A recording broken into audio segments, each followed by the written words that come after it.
YTN은 3년 전에 경기도 성남의 어린이집에서 5살 여자아이가 또래 원아에게 성추행을 당했다는 내용을 처음 보도했습니다.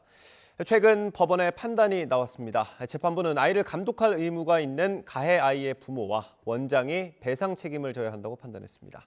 취재기자 연결해서 자세히 들어보겠습니다. 김다영 기자. 네, 사회 일부입니다.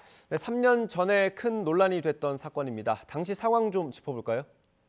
네, 사건은 지난 2019년 11월 발생했습니다. 당시 5살이던 A양 부모가 딸이 또래 원아 B군에게 성추행을 당했다고 주장하면서였는데요. 추행은 어린이집에서 교사 모르게 이루어졌고 같은 날 집 근처 자전거 보관소에서도 이어졌습니다. 바지가 벗겨진 채 오는 A양을 본 부모는 상황을 인지한 뒤 인터넷에 글을 올렸고 이후 YTN 보도로까지 이어지면서 공분을 샀습니다. 아동 사이의 성 관련 사건에 적극적인 대책을 마련해달라는 청와대 국민청원 글엔 수십만 명이 동의하기도 했습니다. 네, 당시 경찰이 내사에 나서지 않았습니까? 결과는 어떻게 나왔습니까? 네, 여론이 집중되자 경찰도 사실관계와 어린이집의 방임 여부 등을 확인하기 위해 내사에 들어갔습니다. 당시 경찰은 CCTV 분석과 어린이집 교사 등 관련자 조사 뒤 넉 달 만에 내사를 마무리했는데요. 저희가 확보한 자료를 보면 경찰은 B군이 A양의 신체를 만지거나 접촉한 사실은 인정한 걸로 파악됐습니다. 그러나 B군의 나이가 아주 어려 범행의 고의성 등에 대한 추단이나 입증이 불가하다고 결론 내린 것으로 확인됐습니다. 네, 이후 그럼 피해 아동의 부모는 어떻게 대응을 했습니까?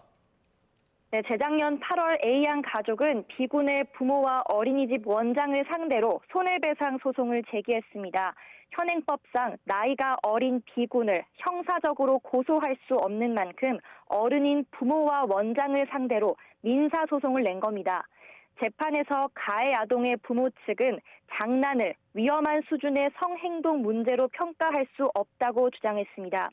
또 사실이 아닌 내용으로 지울 수 없는 피해를 보게 됐다며 어린 B군이 앞으로의 삶을 정상적이고 평범하게 살아갈 수 있을지 걱정된다고도 했습니다. 원장 측은 CCTV상으로 추행 장면을 확인할 수 없을 뿐더러 담당 선생님이 항상 지켜보고 있는 상황에서 그런 일이 일어날 수 없다고 선을 그었습니다.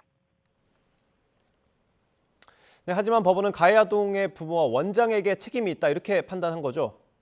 네, 2년의 공소 끝에 법원은 A양 가족의 손을 들어줬습니다. 재판부는 A양과 부모를 신체적, 정신적으로 다치게 한 문제 행동을 위법한 가해 행위로 규정했습니다.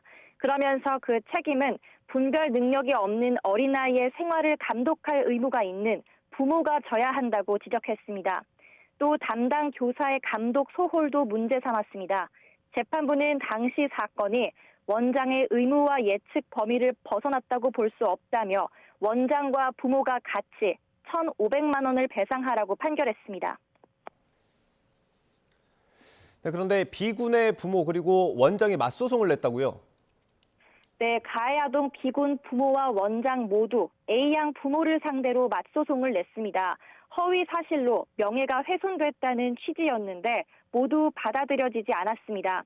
재판부는 명예훼손에 의한 불법 행위가 성립하려면 피해자가 특정돼야 하는데 A양 부모가 쓴 글로 부모의 신원이나 어린이집이 특정됐다고 보기 어렵다고 설명했습니다.